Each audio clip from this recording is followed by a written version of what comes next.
guys, welcome back to my YouTube channel Cynthia Slay, balik lagi. Gimana kabarnya guys? Semoga semuanya masih dalam keadaan baik-baik aja, tetap jaga kesehatan ya guys. Apalagi ini udah mulai masuk musim hujan, kayak tiap hari hujan terus deh. Kita harus bisa tetap jaga kesehatan, jaga kondisi. Oke guys, ini adalah part terakhir tentang glaukoma. Glaukoma, penyakit mata yang menyebabkan gue menjadi tunanetra atau menjadi buta.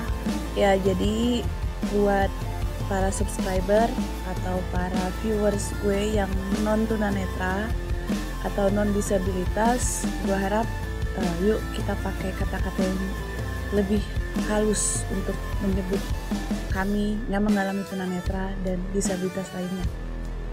Jadi kalau dulu orang bilang disabilitas itu cacat, sekarang yuk sebutnya disabilitas. Undang-undang di negara kita juga udah menyebutnya disabilitas, dan itu sudah sesuai dengan konvensi PBB tentang Convention on the Right Person with Disability. Gitu guys, jadi jangan lagi pakai kata-kata cacat gitu. Itu kurang enak didengarnya ya guys. Ada juga sih yang masih bilang difabel. Ada juga yang bilang difabel, tapi kalau bahasa legalnya, bahasa undang-undangnya itu adalah penyandang disabilitas. Terus yuk pakai kata-kata tunanetra, jangan lagi bilang itu orang buta gitu. Aduh, gimana ya? Ya kalau ada kata-kata yang lebih halus, gunakanlah kata-kata yang lebih halus untuk didengar. Oke guys, dalam part terakhir ini masih ngobrol bareng Dr. Hari Sumuar SPM, seorang dokter mata. Profilnya ada di teks ya guys, dan kalian juga kepoin dong part satunya. Kenapa gue milih glaukoma? Karena belakangan gue sering ketemu sama mantan orang awas. Gue sering bilangnya mantan orang awas karena dulunya mereka orang awas terus jadi tunanetra. Sama tunanetra baru ketika usianya sudah dewasa atau remaja, itu menjadi tunanetra karena glaukoma, dan ini akibat mereka nggak sadar gitu kalau mereka terkena glaukoma, karena memang gejala-gejala glaukoma ini sering dianggap enteng. Kadang cuma sakit kepala aja, cuma buram aja. Giliran ke dokter ternyata sudah divonis glaukoma. Naiknya tekanan bola mata ini menyebabkan rusaknya saraf mata, dan biasanya berujung pada kebutaan atau menjadi tunanetra. Sebelum masuk ke kontennya, jangan lupa ya guys, like, subscribe, komen, bagikan kalau memang ini bermanfaat, supaya gue lebih semangat lagi dalam membuat konten-konten. Check it out. Saya bisa bangun tiba-tiba kayak orang nangis gitu. Itu apa ada pengaruh sama apa sih, tekanan ke saluran air matanya atau gimana dok? Jadi bangun tuh kadang loh kok jadi kayak orang nangis gitu. Iya, karena dia merangsang. Kan bangun pagi itu semua kelenjar bekerja. Nah, begitu meningkat tekanan bola mata, sakit kepala. Nah, sakit itu kan terasa mulai dari mata sampai menyalar ke seluruh. Sehingga ya kalau sakit orang keluar air mata lah. Nah, jadi terapi terakhir operasi kadang-kadang untuk menyelamatkan fungsi atau menyelamatkan bola mata, tapi harus mengatasi sakit itu. Jadi kita operasi atau obat supaya walaupun tidak berfungsi, tetap kita harus obati supaya jangan sakit. Karena memang sakit glaukoma itu, ya siapa sih bilang sakit itu enak. Tapi agak aneh memang. Kalau terjadi pada saat bayi, susah sekali.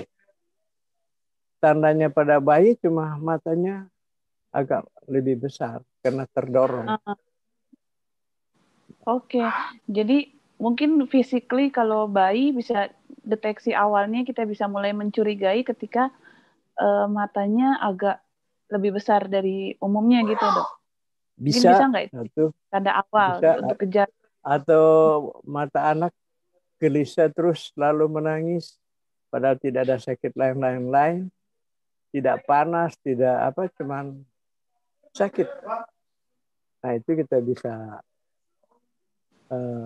secepatnya mencurigai. Belum tentu juga glaukoma, tetapi minimal kita bisa periksa tekanan. Dan kalau dulu memeriksa tekanan itu alatnya SEOS itu masih kontak, kadang-kadang terasa sakit harus. Nah kalau pada bayi susah sekali. Tapi sekarang sudah ada canggih, hanya pakai semacam alat non touch. Jadi non touch tonometer, alat mengukur tekanan bola mata dinamakan tonometer. Dan alat yang baru ini non touch tonometer, hanya dengan udara kita bisa mengetahui tekanan bola mata. Secara digital pun bisa, sudah lebih canggih. Sehingga deteksi dini lebih cepat. Sudah lebih canggih. Ya. Nah, tadi kalau dokter bilang kalau glaukoma bisa dicegah, tapi kalau sudah terkena itu tidak bisa diobati. Itu maksudnya kalau sudah ada saraf yang rusak, berarti itu apapun caranya nggak akan bisa kembali lagi. Belum bisa untuk balik fungsinya saraf yang rusak. Untuk sementara kita memakai itu. Kalau sarafnya sudah rusak, hopeless. Tapi jangan langsung putus asa. Kayaknya sekarang saya nggak tahu apa ini cerita angin atau bagaimana. Sudah ada alat yang bisa mendeteksi minimal berjalan tidak bisa tabrak meja. Jadi ada impuls-impuls yang secara canggih katanya di Jepang. Ya anyway, jangan dulu putus asa karena ilmu berkembang. Jadi seperti dulu kita tahu TBC harus diisolasi, sekarang bebas karena bisa diatasi. Dulu kita tahu lepra itu harus diisolasi, sekarang sudah bebas karena sudah bisa diatasi. Ya, next. Mudah-mudahan ada alat. Katanya sudah bisa membuat image walaupun tidak melihat. Dia bisa mengatur ya semacam radar. Oh di depan ada kursi, di depan ada tembok. Katanya. Jadi ilmu berkembang. Mudah-mudahan. Kalau yang ada di belakangan ini yang mulai ada di Indonesia itu so far sih ini dok, kayak misalnya alat-alat yang dia mungkin dia pakai sistem sensor, tapi belum bisa memberitahukan bahwa itu objeknya apa gitu. Tapi ada sesuatu di depan. Gitu. Ya, minimal tidak tertabrak. Ya, mengetahui ada sesuatu di depan, di samping. Iya. Nah kalau ini kan apalagi masyarakat kita masih kebanyakan ketika mengalami satu penyakit itu nanti udah tahap lanjut baru mau ke dokter, gitu kan banyak. Benar. Jadi banyak nggak masih bisa diatasi lah gitu. Nah untuk gejala yang pertama kali saya kayaknya harus ke dokter mata dan harus periksa tekanan deh, karena kan ke dokter mata nggak kadang-kadang mau apalagi pengguna kacamata ya saya harus ganti kacamata nih dok gitu, nggak aware gitu, jangan-jangan tekanan bola mata saya naik gitu atau gimana. Kalau dia nggak ngerti sama sekali tentang glaukom, dia mungkin taunya saya pengguna kacamata minus atau plus, mungkin ini pusing gara-gara harus ganti. Itu gimana dok ciri khas nandainnya gitu untuk kita nih, kita yang mengalami gitu? Sebenarnya begitu usia dewasa, jadi senior 40 tahun itu diharapkan, dihimbau setiap 6 bulan minimal atau 1 tahun untuk periksa kacamata, untuk periksa mata. Karena kalau hanya kacamata kita optik sudah bisa teratasi. Tapi kalau tekanan bola mata itu mestinya ke dokter. Nah, para remaja semua pada sehat. Mungkin agak susah saya bilang bahwa tiap 2 tahun ke dokter mata. Nah, memang kebiasaan budaya kita nanti sudah sakit baru ke dokter.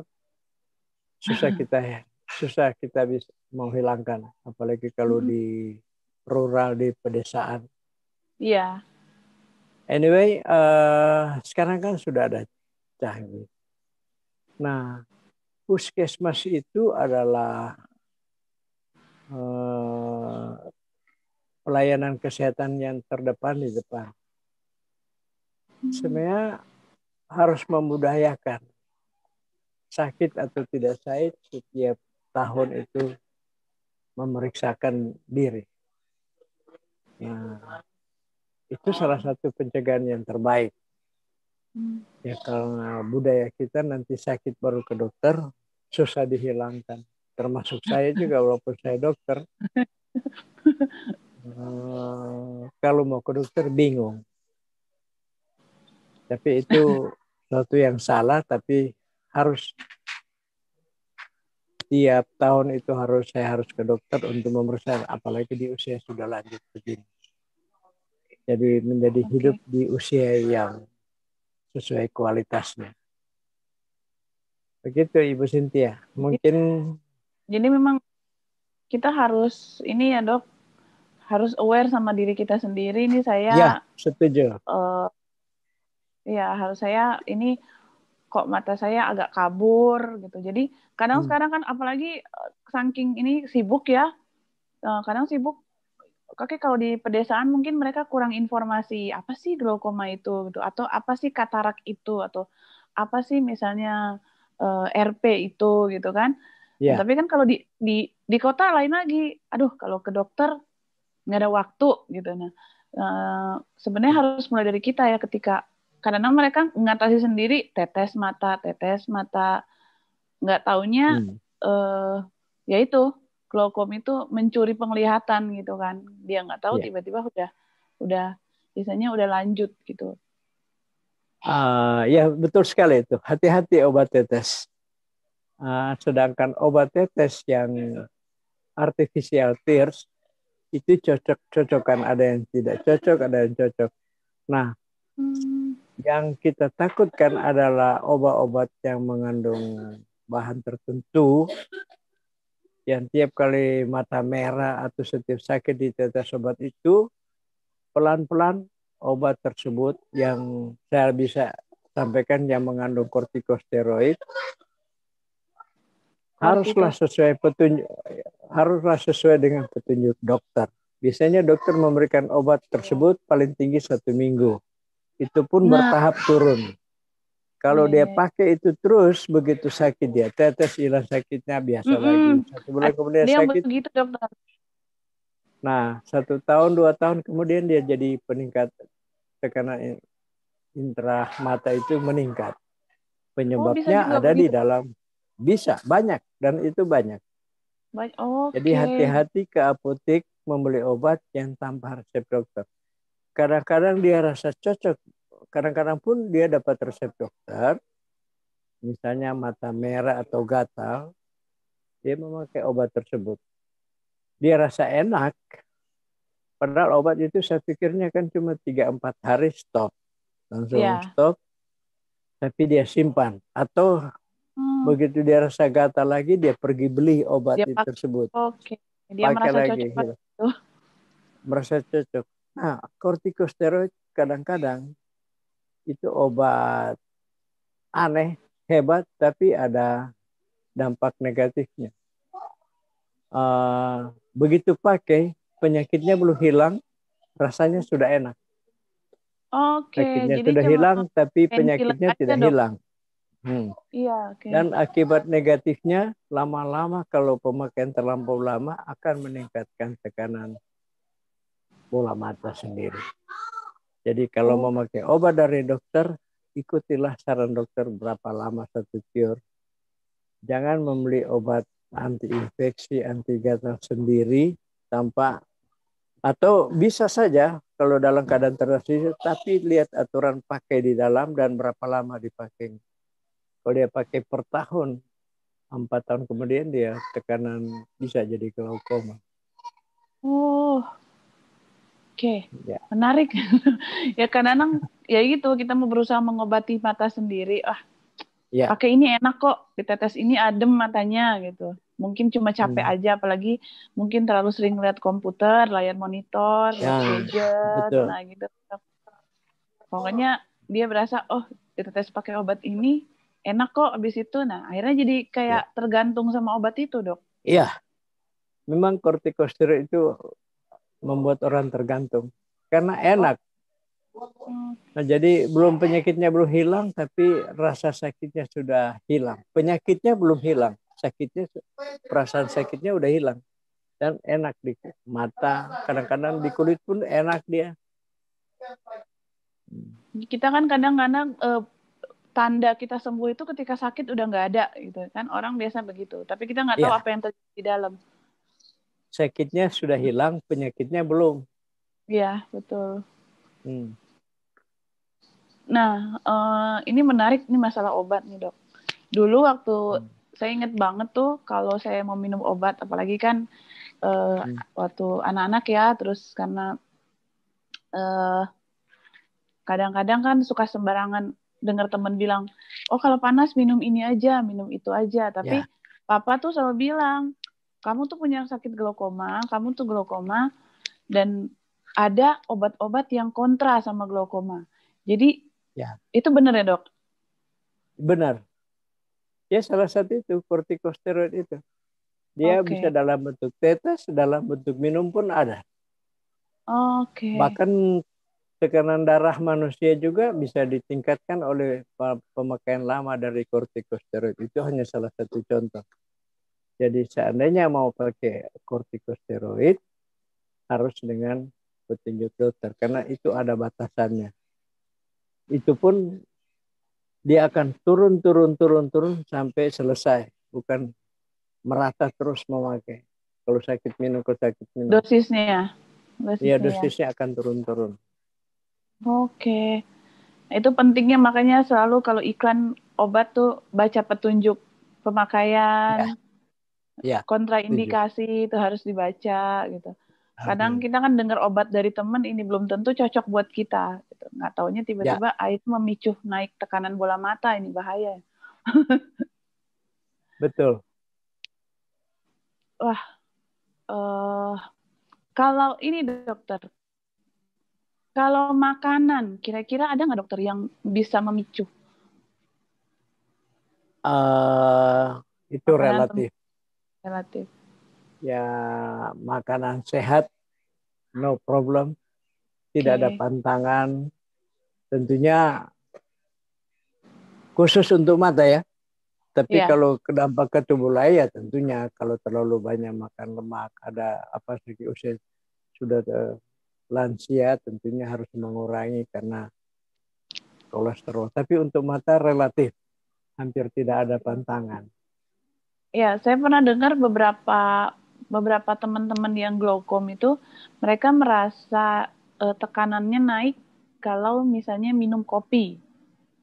Ada juga yang bilang terlalu banyak makan telur. Nah, ini apa udah ada riset ilmiahnya atau seperti apa, dokter? Bisa ya, bisa tidak. Dan saya belum membacanya. Ya kalau telur, apalagi kopi, karena kopi sendiri adalah satu antioksidan yang baik.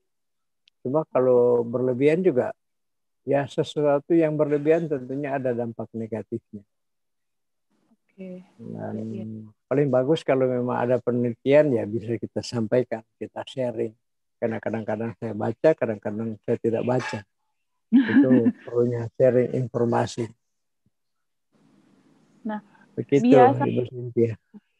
Nah, biasanya kalau orang sudah terdeteksi glaukoma itu, apakah dia harus sebagai untuk menjaga, ini bagi yang masih bisa tertolong ya, yang masih bisa belum terlalu mungkin belum sampai menyebabkan kebutaan gitu. Nah itu apakah harus konsumsi obat seumur hidup atau seperti apa, dokter? Bisa ya, bisa tidak. Maksudnya kalau dia masih cocok dengan obat itu, bisa pakai terus. Nah, kalau dia sudah mengalami tidak cocok atau sudah agak kasetnya udah berkurang, bisa diakhiri dengan operasi. Operasi memperlancar cairan bola mata itu keluar. Jadi sampai sekarang canggih lah, bisa pasang selang untuk bikin bypass dari kamar bilik mata depan sampai keluar. Nah, kalau mereka jauh dari kota atau di pedesaan, kadang-kadang walaupun masih belum terlalu berat, kita operasi. Karena dia jauh. Oh, Nanti jauh. langsung operasi aja untuk menurunkan tekanan bola mata. Jadi bijaksana itu supaya jangan dia bolak-balik kalau jauh. Nah, tapi kalau kita sudah operasi, bisa tidak pakai obat lagi seumur hidup. Tapi harus selalu kontrol rutin atau gimana dokter? Kalau sudah operasi, ya memang rutin 6 bulan 1 tahun itu masih wajar. Tapi kalau belum operasi, bisa tiap bulan itu harus dikontrol. Dikontrol terus ya, tekanan bola Ya. matanya. Tekanan bola mata, kerusakan sarafnya sampai di mana, fungsi fungsi matanya sudah berkurang atau masih menetap. Karena kalau dia tidak terkontrol dengan baik, bisa jadi pencuri penglihatan glaukomanya. Apalagi bagi mereka-mereka yang tidak ada tanda, tidak ada gejala, tidak ada signal. Hari ini dia nonton Zoom, besok tiba-tiba dia tidak melihat apa-apa. Karena pencuri sudah datang. Iya, betul. Saya pernah ketemu teman yang dia cerita gitu, saya ngobrol-ngobrol, kenapa glaukoma gitu. Saya tanya kan, emang sebelumnya nggak tahu. Katanya dari masih SMP, SMA memang udah rasa nggak enak matanya dan dia akhirnya dia jadi tiba-tiba gelap aja gitu dok. Iya. Tiba-tiba. Nah kalau dia benar-benar tiba-tiba. Kalau dia datang ke dokter bisa menilai karena sarafnya bisa kelihatan CD rasio. Jadi cup dan disnya biasanya sudah mulai membesar. Normalnya 1/3 CD rasionya. Nah kalau dia sudah mulai 2/3, itu sudah mulai rusak sarafnya. Apalagi kalau dia 3/3 sudah full, sudah 1-0, artinya sudah 100/100, cupnya sudah pucat, ya sudah. Tapi kalau dia itu masih area sarafnya ya dok? Luas area sarafnya? Iya, kalau sarafnya masih normalnya 1/3 area. Nah kalau dia sudah naik umpama 2/5, kan seperti itu kan sama dengan 2/6. Nah kalau sudah jadi 2/6 atau 3/6, nah itu sudah mungkin bisa terapinya akan berubah. Kadang-kadang tanpa gejala, berubahnya pelan sekali dan tanpa tanda. Makanya orang kalau sudah didiagnosa glaukoma dari awal, dia harus rajin kontrol. Kalau perlu lebih cepat diatasi, lebih baik sebelum sarafnya rusak. Belum meluas ya, kerusakan saraf ya. Ya. Jadi memang yang pertama ketika efek tekanan bola mata itu naik, yang pertama yang memang langsung berpengaruh tuh ke sarafnya ya dok? Saraf, ya. Nah, makanya glaukoma itu ditegakkan diagnosa glaukoma bukan cuma tekanan bola mata tinggi. Kalau cuma tekanan bola mata tinggi kita biasa sebut okular hipertensi. Tapi kalau sudah sebut glaukoma, sudah ada kerusakan saraf dan lapang pandang sudah mulai terganggu. Oke. Wah, menarik. Nah, sebenarnya normalnya tekanan bola mata manusia itu berapa, dok? Di bawah 20 mm Hg. 20 mm air raksa. Jadi itu normal. Kalau 20 itu sudah mulai subnot, 20, 21 sudah mulai naik. Ya, oke. Tapi jangan terlalu rendah pun. Paling Oh. bagus di antara 12 sampai 20 itu normal. Oke. 12 sampai 20. Nah, Ya. ini sekarang kan lagi zamannya, kita lagi bukan zamannya lagi. Kita lagi di pandemi COVID-19 nih, dokter. Nah, Ya. terutama buat mereka yang sedang dalam perawatan glaukoma atau merawat penglihatannya dengan obat-obatan tertentu gitu. Terus misalnya terkena COVID-19 gitu. Ada nggak tuh dokter di obat-obat yang diberikan standar ya, yang biasanya umumnya diberikan itu yang kira-kira nantinya akan berpengaruh ke naiknya tekanan bola mata itu, dok? Rasanya tidak ada, tapi belum ada penelitian. Okay. Karena glaukoma kan produksi cairan bola mata yang meningkat. Iya. Nah, dia bukan infeksi, dia bukan jamur, dia bukan virus. Nah, meningkatnya tekanan bola mata. Sedangkan COVID itu virus. Oke. Jadi secara langsung tidak ada.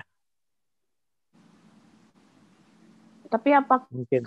Kalau misalnya saya nih lagi dalam perawatan glaukom, apa sebaiknya kita bilang nggak ke dokter gitu bahwa saya penderita glaukom, dok? Mungkin dokter tahu obat-obat yang kontra sama glaukom saya.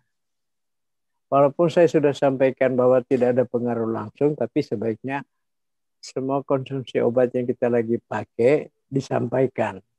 Oke. Kalau memang benar-benar, mudah-mudahan jangan kena COVID. Iya. Iya. Cuma kan ini sebagai apa ya? Kita mencegahkan semuanya jauh lebih baik daripada. Ya, betul.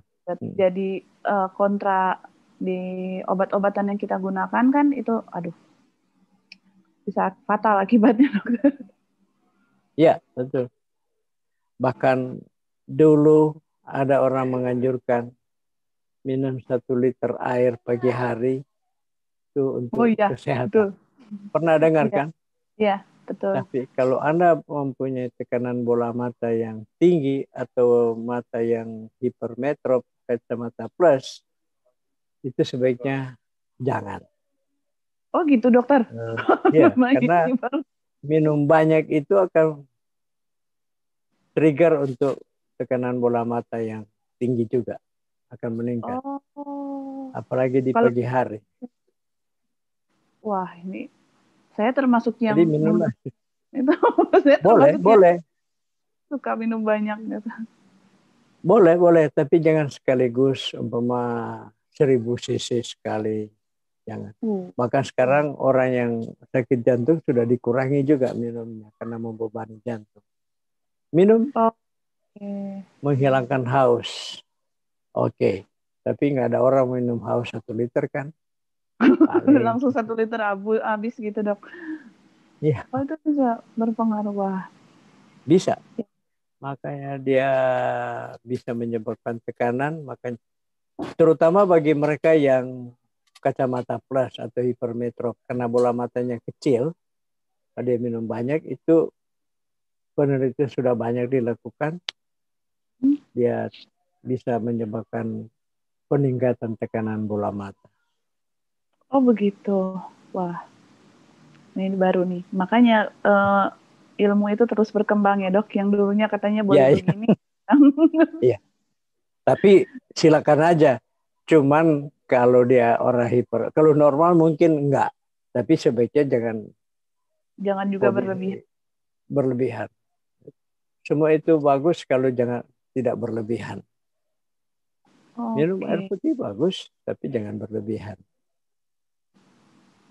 Oke. Nah, ini kan tekanan bola mata, dok. Itu ada kaitannya nggak sama kalau tekanan darah hipertensi itu bisa meningkatkan tekanan bola mata nggak, dok? Sebenarnya ada hubungan, tapi tidak langsung. Oke. Karena semua kelenjar meningkat ya, itu tekanan darah manusia itu kan sesuai kebutuhan. Ya ada karena obat, ada karena makanan, tapi itu kan dia meningkat karena ada menyempitnya pembuluh darah. Sedangkan jaringan di perifer itu butuh oksigen atau butuh lain-lain makanan yang disuplai oleh darah. Nah kalau pembuluh darahnya kecil, dia mesti tambah mompanya supaya sampai di jaringan perifer. Jadi bilang ada hubungan ya, bisa ya, tapi langsung sebenarnya tidak. Tidak Karena langsung. Kan masih satu di tubuh itu satu jaringan semuanya ya dok. iya. Satu satuan. Wah, menarik dok. Ini saya agak-agak ini sih ngeri juga tuh istilah mencuri penglihatan itu. Maksudnya itulah kita kadang-kadang masih kurang aware sama kesehatan kita sendiri gitu. Kadang-kadang begitu mata udah wah ini udah ngaco nih ngelihatnya nih nah gitu baru deh uh, lari ke dokter mata padahal mungkin bisa dikatakan udah terlambat ya dok. Ya, makanya khususnya yang mereka sudah pernah ada gejala, mudah-mudahan yang sudah punya gejala bisa kontrol ke dokter. Karena glaukoma sampai disebut pencuri penglihatan tidak mau bilang kapan dia datang, bagaimana dia menyerang, kadang-kadang tanpa rasa pun tiba-tiba bangun sudah buta. Udah gelap gitu. Nah, jadi seandainya masih normal, tidak ada ruginya. Kan apalagi sekarang ada BPJS. Semua bisa dikontrol gampang. Tapi memang manusia, sedikit manusiawi. Melihat pembangunan itu hanya lihat dari jalan, sandang pangan, pendidikan, ke puskesmas kalau lagi teringat, kalau dia sakit. Kalau tidak sakit, puskesmas dianggap bukan sesuatu kemajuan pelayanan. Ya, budaya. Mudah-mudahan itu berubah. Mudah-mudahan itu berubah dok. Nah Ya. ini dok ada nggak orang-orang tertentu yang lebih beresiko untuk menderita glaukoma misalnya ada riwayat keluarga atau punya penyakit tertentu itu ada nggak dok kalau menurut penelitian? Betul, ada. Penyakit sistemik, diabetes banyak, bisa ya katarak, bisa hipertensi walaupun tidak langsung ada, dan keluarga ya mungkin triggernya sama, mungkin hidup bersama, makannya modelnya sama, tapi kakak adik kadang-kadang kena, kadang-kadang enggak. Tapi dalam penelitian bahwa ada turunan, diturunkan, sudah ada penelitian, memang ada. Bisa lebih beresiko ya dok kalau ada yang riwayat keluarganya glaukom. Justru sekarang ini kalau orang tuanya glaukoma, saya beberapa pasien yang saya, dia normal sudah datang. Kenapa? Karena ayah saya glaukoma. Jadi saya ini, justru mereka lebih cepat sadar. Lebih cepat sadar. Kita harus memang punya kesadaran gitu. Iya. Jadi justru mencegah. ada baiknya dihimbau kalau mereka-mereka yang ada orang tua itu glaukoma, justru mereka yang lebih care tentang mata karena sudah ada contoh. Sehingga bisa kita deteksi. Walaupun tidak ada hubungan langsung, tapi mereka sudah care tentang kesehatan mereka. Kesehatan. Itu jauh lebih baik kan mencegah dok. Iya. Amin. Iya. Oke dokter, menarik banget. Saya mungkin pesan-pesan dokter buat mereka yang saat ini kurang aware dengan kesehatan mata, yang nggak mau peduli gitu dengan kesehatan mata itu apa dokter? Begini, memang dalam kedokteran untuk komunikasi keluar dari diri kita itu mata itu 90%. Meraba, mencium, merasa, mendengar tidak sampai lewat 10%. Tapi bukan berarti kalau sudah mata buta tidak bisa komunikasi. Semua itu bisa diimbangi. Seperti Cynthia ini saya bangga bisa mengimbangi sehingga normal, kehidupan normal pun bisa dikecap, bukan karena mata tidak sudah mengalami kesulitan terus pasrah. Itu jangan. Ya, Dok. Saya punya cerita. Ada satu, mungkin Cynthia kenal tapi saya udah lupa namanya. Dia RP. Mungkin tahu RP, retinitis pigmentosa. Satu saat dia merasa kok dia mulai kabur. Tinggal di tengah dia bisa lihat. Padahal dia usia produktif. Dia seorang sarjana. Baru dia ke dokter. Dokter menyampaikan dengan berat hati, menyampaikan bahwa 4-5 tahun kemudian Anda akan jadi buta. Sebaiknya Anda mulai belajar huruf Braille. Padahal kelihatan orang masih normal. Mungkin pernah dengar ceritanya. Dia bawa motor. Langsung kecewa. Dia langsung pulang dengan motor. Dia kebut. Akhirnya dia tertabrak. Tapi tidak apa-apa, jatuh. Dia lihat ada seekor kadal kecil terjepit. Terjepit. Dia sudah lepas ya kan. Kadal itu bisa melepas ekor kan? Iya, bisa memutusin ekor. Ya. Nah, tapi tetap terjepit. Berusaha untuk hidup. Akhirnya dia bantu. Terlepaslah kadal itu dan dia bebas. Sekitar 5 meter dia lari, dia balik, dia lihat siapa penolongnya. Nah, simple ceritanya. Dan dia pulang. Hanya dia berpikir, binatang pun masih berusaha untuk hidup. Ya, betul. Kenapa dia manusia yang diberikan akal otak yang sempurna kecewa dengan sebentar. Padahal dia sudah tahu dia mesti bisa belajar Braille, bisa mempersiapkan diri. Jadi dia belajar. Binatang pun sekecil itu masih suka hidup. Masa dia seorang manusia langsung kecewa. Anyway, kalau tidak salah dari Solo dan pernah dikenal. Jadi dari Solo. Kesimpulannya, take home message-nya bahwa kehidupan itu jangan terikat dengan sesuatu dan langsung kecewa. Semua punya jalan karena kita harus syukuri apapun yang terjadi selalu ada jalan. Mungkin itu yang saya bisa sampaikan. Oke. Iya, terima kasih banyak dokter buat kesempatan ngobrol-ngobrolnya. Iya. Salam untuk semua deh.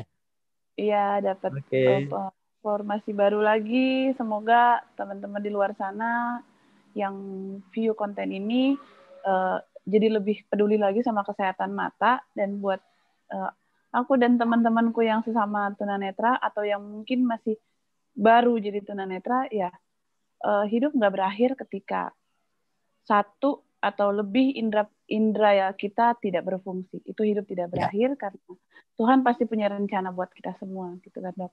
Amin. Amin. Terima kasih. Salam untuk semua. Iya, terima kasih. Iya, terima kasih dokter. Terima kasih.